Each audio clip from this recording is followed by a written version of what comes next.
Bom, nesse vídeo eu vou enfrentar o seguinte problema. O Marx considera ou não considera a demanda agregada? É uma crítica muito comum, principalmente entre o pessoal ali, mas keynesiano. Quando eles querem desautorizar o pensamento marxiano, eles acusam Marx, falam, Marx não considerava a demanda agregada. Ele fala muito em taxa de lucro, mas ele ignora a demanda agregada.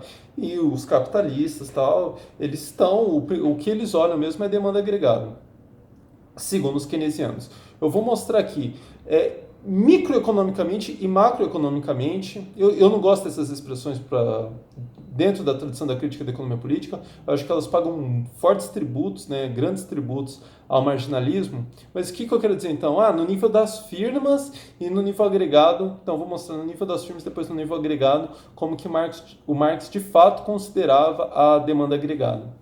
É um componente ali das variáveis que ele está analisando. É, Para quem quiser acompanhar, depois dar uma olhada no que eu estou falando, olha lá o início do livro 3. Esse movimento que eu vou narrar aqui está lá no início do livro 3. O Marx vai analisando como que os capitalistas lá definiam os preços das suas mercadorias.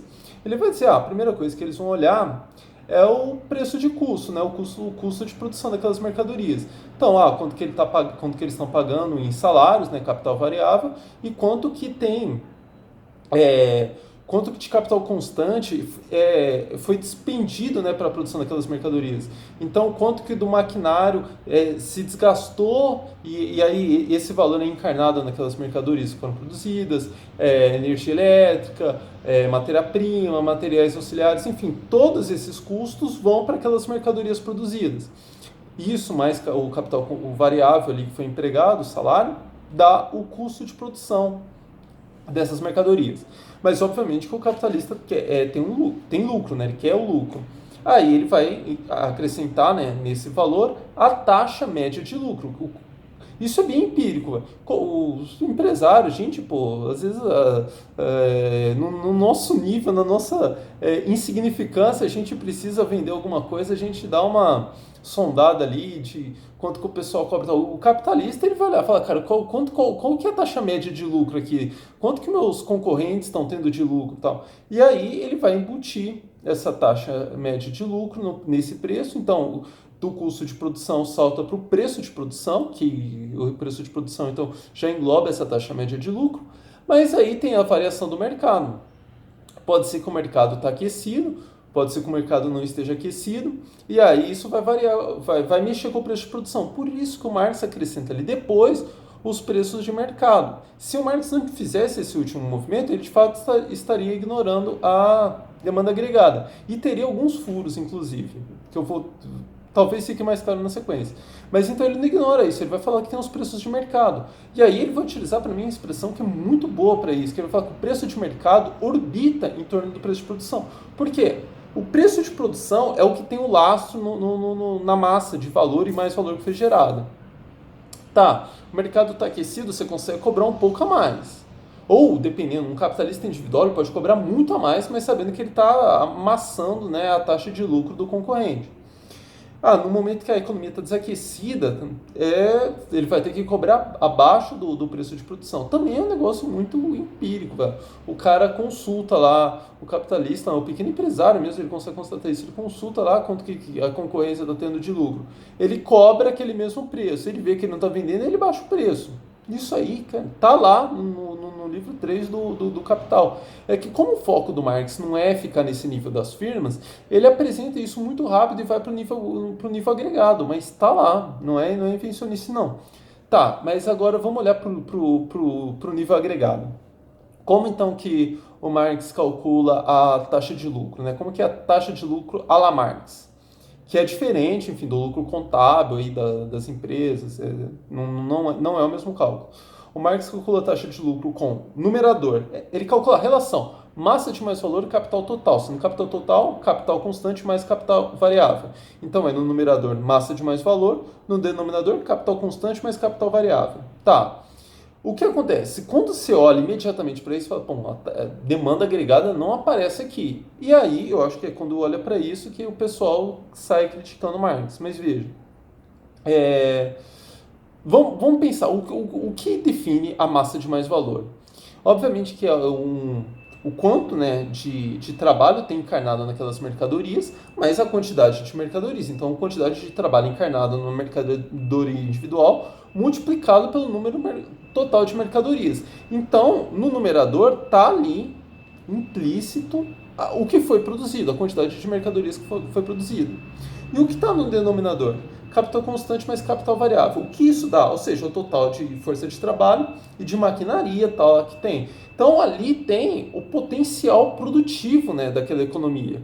Ou seja, no denominador você tem o que pode ser produzido, o potencial de produção, enquanto no numerador tem ali o que foi produzido. Ou seja, ali você tem implícito a relação entre, por exemplo, capacidade ociosa. Se você tem o que foi produzido está muito abaixo do potencial de produção, significa que tem grande capacidade ociosa, capacidade produtiva, né, capacidade industrial ociosa. O que isso significa é que a demanda agregada está baixa. Ou seja, a demanda agregada está ali. Essa questão de, sem falar, se eu voltar para o próprio circuito do capital, de que o mais valor que é produzido ele tem que ser realizado, enfim, é absurdo pensar que o Marx não está considerando a demanda agregada. Mas então, só aproveitando esse vídeo que eu toquei nessa questão, o que mais que está ali escondido, implícito na taxa de lucro que a gente não vê imediatamente? Vou destacar três variáveis, né? Três questões que estão ali, implícitas, que estão determinando a taxa média de lucro da economia. É a mais óbvio, né? Sempre vai acusar os keynesianos, quando eles estão brigando aí com esse pessoal mais próximo da lei daquela tendência da taxa de lucro, eles vão falar que esse pessoal só considera o primeiro fator, que é a produtividade. Aumenta a composição orgânica do capital, baixa a composição orgânica do capital, qual é a relação, né, de mais valor gerado em relação ao que tem lá de capital constante, né? Isso é produtividade. Está lá também, é uma variável chave. Eu acho que a grande contribuição do Marx é mostrar que quando a economia se torna mais produtiva, a taxa média de lucro tende a cair. De novo, isso aqui é no nível agregado, no nível das firmas não é assim. Tá, segundo movimento, segunda variável que está ali implícita e a gente não vê imediatamente. Distribuição de renda. Aumentou, a massa de mais valor continua a mesma, se aumenta capital variável. O que isso significa? Numerador constante, o denominador cresce, diminui a taxa de lucro. Isso daí também é óbvio. Os trabalhadores se organizaram, conseguiram arranjar, né, conseguir melhorias salariais, isso está esmagando diretamente o lucro do capitalista. Se ele não consegue passar isso para o mercado, e como é que a gente está trabalhando no nível agregado, para a economia como um todo, então, se aumentou o capital variável total, diminui a taxa de lucro. Ou seja, da mesma forma que se aumenta o numerador, não aumenta a massa de mais valor, diminui o capital variável, você está aumentando, né, a parcela da renda que está indo para o bolso dos capitalistas e diminuindo a parcela da renda que está indo para o bolso dos trabalhadores. É outro movimento que está lá. E o terceiro é essa relação, capacidade produtiva, o que de fato foi produzido, capacidade produtiva instalada, ociosidade, demanda agregada, está ali nesse terceiro movimento. Bom, então é isso. Fazia tempo que eu não discutia mais essas questões teóricas, e lá no início foi um dos temas que quando fiz a enquete lá, foi os temas que o pessoal mostrou mais interesse. Então, desculpa aí pela... Eu estou muito mais...